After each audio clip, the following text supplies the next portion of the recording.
पाठ्य पुस्तक से, हिंदी पाठ्य पुस्तक से पहला पाठ। तो देखिएगा आपका जो पहला पाठ दिया गया है ये एक कविता के रूप में दिया गया है। बहुत ही सुंदर ये रचना है, पढ़ते हैं और अच्छे से समझते हैं। देखिएगा शुरुआत करेंगे, आ रही रवि की सवारी। देखिए एक कितनी अच्छी रचना है, आ रही रवि की सवारी। इसमें किसको रवि किसको कहा जाता है? अब रवि का पहले हम बात कर लेते हैं। रवि सूर्य को कहा जाता है प्यारे बच्चों। सूर्य के बहुत सारे पर्यायवाची हैं, दिनकर है, दिवाकर है, भास्कर है, भानु है ना। तो ये इनके पर्यायवाची होते हैं, लेकिन यहाँ पर इन्हें क्या कहा गया है? रवि कहा गया है। ठीक है, देखेगा इसमें अभ्यास ज्ञान पढ़ लेते हैं। ये एक अच्छी कविता है, इसको अच्छे से पहले हम अभ्यास ज्ञान के रूप में पढ़ लेते हैं। प्रस्तुत कविता में सूर्य को एक राजा मानकर सूर्य उदय के दृश्य का वर्णन किया गया है। इस पावन बेला में प्रकृति में होने वाले सुंदर परिवर्तन का मनोहर चित्रण किया गया है। अब देखेगा कितना अच्छे से यहाँ पर आपको पहले से बताया जा रहा है ताकि आपको अच्छे समझ में आ जाए, परेशानी ना हो। तो कह रहे हैं प्रस्तुत कविता में सूर्य को एक राजा मानकर सूर्य उदय के दर्शन का वर्णन किया गया है। तो कहना चाहते हैं कि जो सूर्य हैं उन्हें क्या मान लिया गया, यहाँ पर राजा मान लिया गया है। और राजा घुड़सवार न होकर बल्कि रथ में बैठ करके आ रहे हैं और उन्हें राजा माना गया है। ठीक है, और जब वो आ रहे हैं तो उस समय का दृश्य है, सवेरे का जो समय है उस समय वो आ रहे हैं, तो उस समय का ही दृश्य है। ठीक है, पावन बेला में प्रकृति में होने वाले सुंदर परिवर्तन मनोहर चित्रण किया गया है। और जब सवेरे का समय होता है, जिस समय रवि आते हैं, सूर्य आते हैं, दिन निकलता है, तो उस समय चिड़िया चैंक उठती हैं, फूल खिल उठते हैं और जो है हवाएं चलने लगती हैं। बहुत सुंदर उस समय का दृश्य होता है। ठीक है, इसके बाद में कहते हैं दिल के राजा सूरज के साथ साथ किरण भी आती हैं। अब देखिएगा यहाँ पर जो दिल के राजा हैं, जो दिलों पर राज करते हैं, उस राजा की बात कर रहे हैं, उनके साथ में चल के किरण भी आती है। किरण आती है ना, यानी कि अगर किरणें नहीं आएंगी तो प्रकाश नहीं आएगा, और प्रकाश नहीं आएगा तो दिन भी नहीं निकलेगा। प्यारे बच्चों आगे बढ़ेंगे। बादल और पक्षियों का भी मानवीकरण किया गया है। अब देखिए बादल और पक्षियों का भी मानवीकरण किया गया है, यानी कि जिन वस्तुओं को हम निर्जीव मान लेते हैं या जिनके पास में इतना अच्छा वो नहीं होता, उसमें हम सजीव के लक्षण के होने की बात करते हैं, तो वह मानवीकरण कहलाता है। ठीक है प्यारे बच्चों, तो यहाँ पर हुआ मानवीकरण अलंकार होता है ना। अब देखिए आगे बढ़ते हैं देर न करते हुए बहुत अच्छी रचना के साथ में। ठीक, ये लीजिएगा, आ रही रवि की सवारी। किसकी सवारी आ रही है? आ रही रवि की सवारी, यानी कि सूर्य देवता जो हैं या सूर्य भगवान जो हैं वो रथ में बैठ करके आ रहे हैं, एक बिल्कुल राजा के रूप में।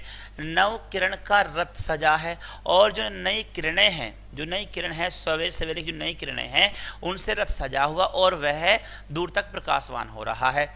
ठीक है, कली कुसुम से पथ सजा है, और कली कुसुम का मतलब कुसुम माने होते हैं फूल, कली माने होती है जो फूल अभी खिले ही नहीं हैं। तो यहाँ पर कह रहे हैं कली कुसुम से पथ सजा है। बादलों से अनुचरों ने स्वर्ण की पोशाक धारी। अब देखिएगा यहाँ पर कहते हैं कि बादलों से अनुचरों ने, यानी कि जो बादल हैं, मेघ हैं, जिनके हम या कह सकते हैं जलद हैं, उनकी अगर हम बात करते हैं तो बादलों से अनुचरों ने, बादलों से लेकर के अनुचर यानी कि सेवकों ने पोशाक कौन सी धारण की है? सोने की पोशाक धारण की है, गोल्ड की पोशाक धारण की है। ठीक है, पोशाक धारी आ रही रवि की सवारी, यानी कि उस समय जो दृश्य बन रहा है वो बिल्कुल ऐसे लग रहा है जैसे एकदम सवेरे का समय है, गोल्ड गोल्ड सब कुछ नजर आ रहा हो, सब कुछ सुनहरा सुनहरा सोने के जैसा नजर आ रहा हो। तो यहाँ पर पोशाक सोने की ही बता दी गई है, उनकी जैसी मान ली गई है। ठीक है, तो आगे बढ़िएगा।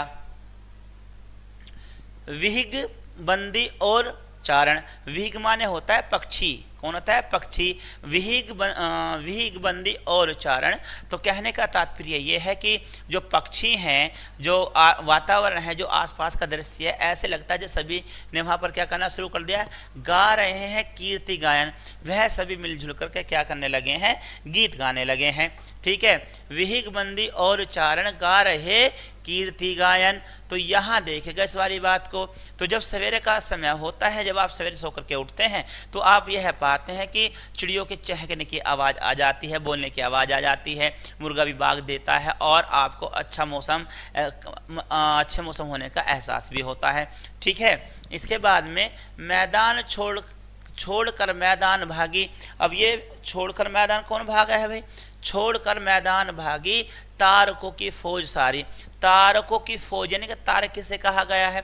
जो सवेरे के समय में या शाम के समय में सूर्य उदय हो रहा हो या सूर्य अस्त हो रहा हो, उस बीच में आप क्या देखते हैं कि आकाश में लालिमा सी छा जाती है, उस लालिमा को तारक कहा गया है। ठीक है, तो तारकों की फौज सारी। तो ये क्या हुआ है, जो तारक हैं, ये जो लालिमा है, जो सूर्य किरणें तेज हो गई तो ये वहां से गायब हो गई हैं, तो ऐसे लग रहा है जैसे पूरी की पूरी फौज वहां से चली गई हो। ठीक है, आ रही रवि की सवारी। और ये सबसे बड़ी बात तो ये है कि वहां रवि की सवारी आ रही है।